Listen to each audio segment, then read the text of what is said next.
इस स्थान पे जो आप खड़े हैं इसे कहते हैं संस्कार विधिका। अपने भारतीय संस्कृति में गर्भाधान संस्कार से लेकर अंत्येष्टि पर्यंत 16 संस्कारों का विधान है, जिसको यहाँ पे समझाने का हमने विश्व का पहला प्रयास किया है। यहाँ पे अलग अलग राज्य के माध्यम से, जैसे गुजरात है, राजस्थान है, कर्नाटक है, केरल है, ये यहाँ पे अलग राज्य बताए। मतलब ये नहीं कि उस संस्कार को सूची में होता है, होता सब जगह है, लेकिन दूसरों को मानना है कि संस्कार केवल बहुत होता है। ऐसा नहीं, संस्कार पूरे इंडिया पूरे भारत में होता है। इस कारण से यहाँ पे अलग राज्य बताए हैं। और इससे ये पता लगता है कि मान लो कोई व्यक्ति कहाँ से आ गया, कोई गुजरात से आ गया, कोई कहाँ से आ गया, तो वो पहचान सकता है यहाँ हमारे वहाँ पर ऐसी वेशभूषा पहनी जाती है, वो है, इस कारण से। अब इसको अपन 3 माध्यम से सुन सकते हैं यहाँ पे समझने का। एक तो यहाँ पे एक लाइट एंड साउंड शो चलता है, जिसमें एक शो मतलब लाइट ऑन होती रहती है और साउंड ऑन होता है, जिसमें ये जैसे कि संस्कार के बारे में बताएंगे तो आपको उसके माध्यम से उस साउंड में सुनाई देगा। एक और होता है, मैं आपको बताऊंगा, एक और है, ये जो बारकोड है इसका आप स्कैन करके सुन सकते हैं। अभी मैं आपको बताऊंगा। ये गर्भाधान संस्कार जो राजस्थान की वेशभूषा में बताया, गर्भाधान संस्कार में दमयंती अपने गर्भ के अंदर एक श्रेष्ठतम आत्मा का आह्वान करती है। तो उससे पहले पति पत्नी अपने आप को श्रेष्ठ कर ले, उससे पहले वो शारीरिक, मानसिक, आत्मिक, आध्यात्मिक रूप से अपने आप को परिपूर्ण कर ले, फिर इस कार्य को पूर्ण को करना चाहिए, ताकि जो आने वाली संतान है उसके ऊपर कोई बुरा असर न पड़े। अब संस्कार 3 प्रकार से आते हैं। एक तो पूर्व जन्म के, जिनमें हम ज़्यादा कुछ कर नहीं सकते। एक होता है माता पिता से, जो तो उत्तम ही उत्तम होते हैं। और एक जो परिवेश है वो ग्रहण करता है। और भगवान श्री कृष्ण ने भी संतान उत्पन्न करने का निश्चय किया। उससे पहले माता रुक्मिणी के साथ 12 साल तक गोवर्धन तप किया, जब जाके प्रद्युम्न को पैदा किया। अगर अच्छी संतान चाहते हैं तो संस्कारों का आशय जरूर लेना चाहिए। अगला पुंसवन संस्कार। अब पुंसवन का अर्थ कुछ एक लोग मध्यकालीन में रहते थे पुत्र प्राप्ति के लिए। तो महर्षि दयानंद जी महाराज ने इसका निषेध किया और कहा कि पुंसवन का मतलब पुंसत्व, शरीर की पुष्टि के लिए संस्कार को किया जाता है। बालक बालिका जो भी है उसके शरीर की पुष्टि के लिए। तो यहाँ पे माता जी को विनियुक्त वेद मंत्रों का उच्चारण करवाते हैं और पति पत्नी सहित आज से प्रतिज्ञा करते कि आज से हम ऐसा कोई भी कार्य नहीं करेंगे जिससे जो हमारी आने वाली संतान है उसके ऊपर कोई बुरा असर, मतलब शरीर से हष्टपुष्ट होवे, मतलब तेज होवे, शरीर से भी हष्टपुष्ट होवे, खूबसूरत होवे, उसके लिए संस्कार को करते हैं। और यहाँ पे वट वृक्ष की जड़ा को दक्षिण नासा में सुंघाने का उपदेश किया है औषधि के तौर। कर्नाटक की वेशभूषा में। अगला है सीमंतोन्नयन संस्कार। सीमंत का मतलब होता है मस्तिष्क, उसके उन्नयन के लिए।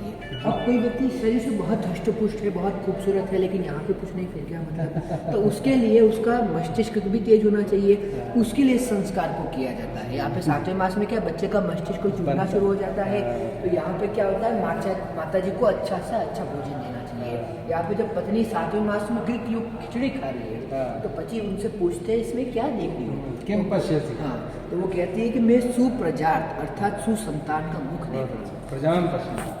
जब मतलब जितना अच्छा भोजन ग्रहण करेगी, जितना अच्छा आहार करेगी, उतना अच्छा बच्चे का मस्तिष्क होगा। और उसके मस्तिष्क की प्रखरता के लिए संस्कार किया जाता है सीमंतोन्नयन संस्कार। ये हिमाचल प्रदेश की वेशभूषा। अगला है जातकर्म संस्कार। अब यहाँ पर क्या होता है कि बालक बालिका के होने के पश्चात पिताजी सोने की शलाका को शहद में डुबोकर उसकी जिह्वा पर ओम लिखते हैं, क्योंकि ओम का हमारे जीवन में बहुत महत्व है। ईश्वर का मुख्य और निज नाम ओम है। वैसे तो अनेकों नाम है, शिव ब्रह्मा विष्णु सब उन्हीं के नाम है, लेकिन मुख्य और निज नाम है ओम, ताकि जीवन भर ओम का उच्चारण करे, ओम का स्मरण करे। और कानों में कहते हैं वेदूषी, अर्थात तू वेद स्वरूप है, तू ज्ञान स्वरूप है, तो इसी ज्ञान को अर्जन करे और इसी ज्ञान को आगे से आगे विश्व कल्याण के लिए उपयोग में लेवे। और आशीर्वाद देते अस्मात् भव, मतलब फिर वही मतलब शरीर से बहुत हष्टपुष्ट होवे। परशुर भव मतलब परसा किसी भी चीज़ को काट देता है। इस प्रकार से इतना तर्क वितर्क की कई बात हो तो हम सबसे आगे निकल जाओ, इतना तुम्हारा दिमाग तेज हो गए। अब ये नामकरण संस्कार जिसको हमने महाराष्ट्र की वेशभूषा में बताया। अब नामकरण संस्कार में क्या होता है, महर्षि दयानंद जी महाराज के समय में जाएंगे तो विचित्र नाम फूडरमल, चूडरमल, कठोरमल, कटोरी देवी ऐसे नाम होते थे।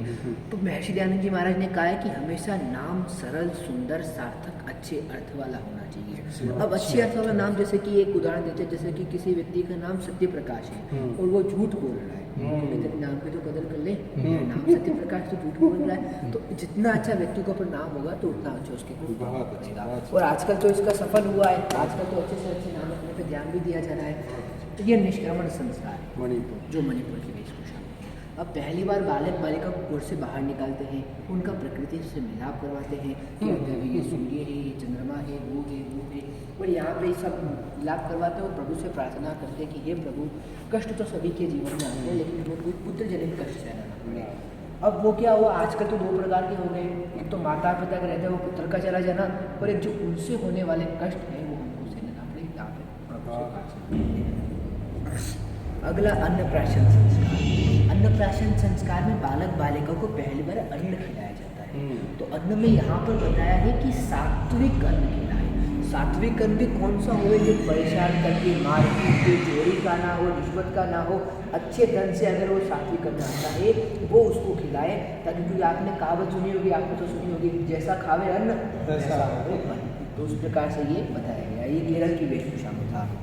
अगला है चूड़ाकर्म संस्कार, जो जम्मू कश्मीर की वेशभूषा में है, जिसको मुंडन भी कहते हैं। हाँ, मुंडन भी कहते हैं इसे।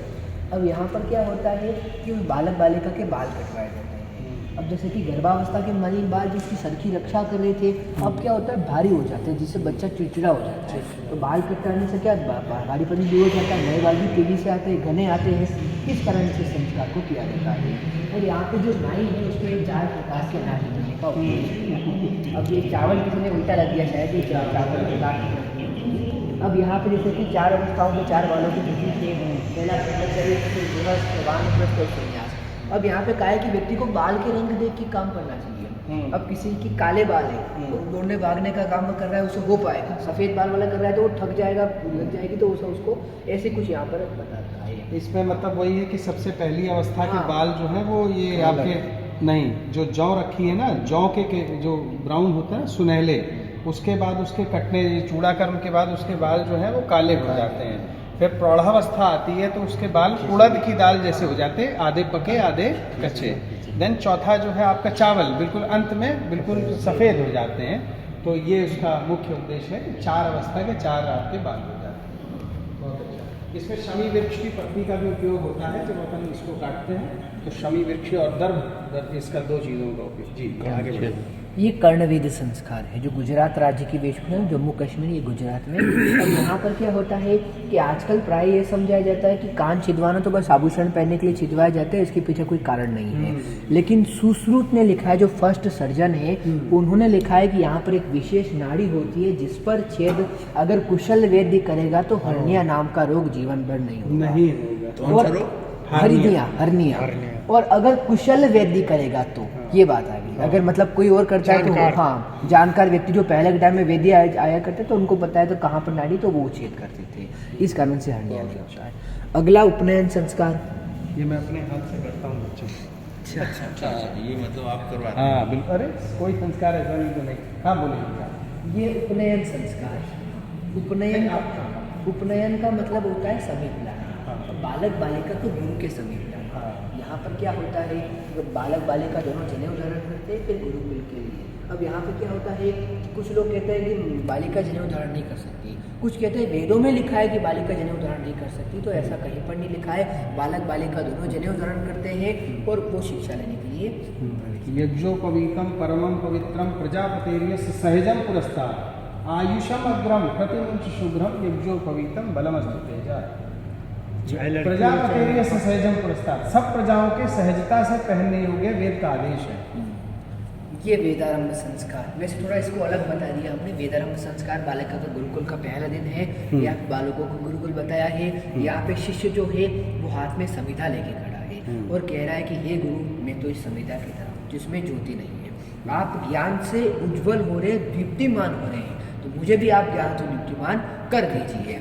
और गुरु जी को यहाँ पे अंतेवासी कहा है, मतलब जिस प्रकार से माता जी 9 माह तक पेट में बच्चे को संभाल के रखती है, उस प्रकार से गुरु जी आकर उनको 16 वर्ष तक समान शिक्षा। बहुत अच्छा। अब ये समावर्तन संस्कार, अब समान वातावरण में रहते हुए समान शिक्षा दी गई थी। अब यहाँ पर जैसे कि आजकल के लोगों को मानना है कि भाई जो ब्राह्मण के जो पैदा हो गया वो ब्राह्मण ही रहेगा, जो शूद्र पैदा हो गया वो शूद्र ही रहेगा, वो हो गया वो, ऐसा नहीं है। यहाँ पर गुरुजी तय करते हैं कि कौन कौन से वर्ण में जाएगा। जाति तो एक है, मनुष्य जाति, वर्ण 4 होते हैं जो यहाँ से गुरुजी तय करते हैं। अब जिसने ज्ञान को अर्जन किया, जो अज्ञान को दूर करेगा, वो कहलाएगा ब्राह्मण। जो व्यक्ति अस्त्र शस्त्रों का ज्ञाता है, जो रक्षा का कार्य कर सकता है, वो कहलाएगा क्षत्रिय। जो व्यापारिक बुद्धि रखता है, जो व्यापार करता है, वो कहलाएगा वैश्य। अब किसी बालक बालिका ऐसे होते ही है जो कुछ सीख नहीं पाते, तो वो शूद्र का कार्य करते हैं। और पहली बात, इसमें कोई जातिगत ऊंच नीच भेदभाव नहीं है। और पहली बात, अब दूसरी बात, यहाँ पे जिस दिन इस व्यक्ति ने ज्ञान को अर्जन कर लिया, तो ये बन जाएगा ब्राह्मण। अस्त्र शस्त्रों का ज्ञाता हो गया, बन जाएगा क्षत्रिय। तो सारी इस प्रकार से होता है ना, कि जो आजकल हम देखते हैं उस प्रकार से नहीं होता। और अगर वो नहीं करेगा अपना कार्य तो वो शूद्र हो जाएगा। हाँ। न तिष्ठतु तु यह पूर्वाम नोपासते यस्य पश्चिमाम स शूद्रवद बहिष्कार्य सर्वस्मात् द्विजकर्मणः। तो वो जो है इधर आ जाएगा। हाँ, ये मनुस्मृति है, मनुस्मृति कह रही है। सही में। ठीक है, आइए आगे। ये विवाह संस्कार है जो पश्चिम बंगाल के अब विवाह संस्कार में व्यक्ति ब्रह्मचर्य आश्रम को त्याग करके गृहस्थ में प्रवेश करता है। यहाँ पे विवाह के माध्यम से प्रवेश करता है। तो आजकल क्या है कि हम देखते हैं कि विवाह नहीं होता है वहाँ पे, बस वो सजावट वाला वो सब वो करते हैं। बाकी यहाँ पे तो पंडित थोड़ा जल्दी कर दो यार, वहाँ जाना है, तो ऐसा नहीं होना चाहिए। यहाँ पर मतलब जो पंडित जी जो बोलते हैं कि ये मंत्र का ये मतलब है, उसमें समझाया जाता है कि पति का अपने पत्नी के प्रति क्या धर्म है, पत्नी का अपने पति के प्रति क्या धर्म है, क्या होना चाहिए, क्या कारण है विवाह का, क्या नहीं है। अगर वो उसको समझेंगे, अपने जीवन में समाविष्ट करेंगे, जो लड़ाई झगड़ा देखने को मिलता है वो तो बिल्कुल नहीं होगा। और कुंडली देख के आजकल विवाह किया जाता है, तो कुंडली नहीं, गुण कर्म स्वभाव मिलाकर महर्षि दयानंद कहते हैं बिल्कुल कि गुण कर्म स्वभाव मिलाकर विवाह करें। कुंडली देखकर। अब ये वानप्रस्थ संस्कार, अब व्यक्ति गृहस्थ आश्रम को त्याग करके वन में प्रस्थान कर जाता है। वहाँ पे जो बालक बालिका है उनको शिक्षा देता है, सत्प्रेरणा देता है, वो सारे कार्य करता है, तो वो होता है वानप्रस्थ संस्कार में। अब ये तैयारी करता है संन्यास के लिए। जिस दिन इसने सब कुछ को त्याग दिया, तीनों ऐष्णाएं त्याग दी, तो व्यक्ति बन जाएगा सन्यासी। अब सन्यासी का उदाहरण दे तो ना किसी का खास बन के, ना किसी को खास बनाकर, सबके लिए समान रूपी व्यक्ति है। जिस प्रकार से जल जो है वो सबके लिए समान रूपी है, उसी प्रकार से सन्यासी सबके लिए समान रूपी है। ना किसी को अपना खास बना के रहता है, ना किसी को खास अपना मतलब वो मानता है, वही सन्यासी होता है। केवल गेरुए रंग के कपड़े डालने से कोई सन्यासी नहीं बन जाता। इसमें उसकी शिखा और सूत्र दोनों कट जाते हैं। हाँ, अर्थात वो बंधनों से मुक्त हो जाता है और सारा संसार उसके पुत्रवत हो जाता है। हाँ। और ये सर्वम वै पूर्णगमं स्वाहा।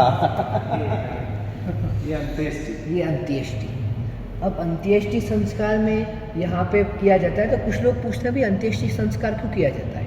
व्यक्ति पंच तत्वों से मिलकर बना है, उसको फिर से विलीन करना है, तो सबसे अच्छा उपाय दाह संस्कार ही होता है। यहाँ पे जो समुदाय जो सामग्री जो उपयोग होता है वगैरह, उससे क्या वातावरण में भी शुद्धिकरण हो जाता है, व्यक्ति विलीन भी हो जाता है। अब कुछ लोग कहते हैं कि भाई यहाँ पे तो लकड़ियों का उपयोग करते हैं, तो उसे तो पेड़ काटना पड़ता है। तो महर्षि दयानंद जी महाराज ने कहा है कि दाह संस्कार करने के बाद प्रत्येक व्यक्ति को 3 पेड़ अवश्य लगाने चाहिए।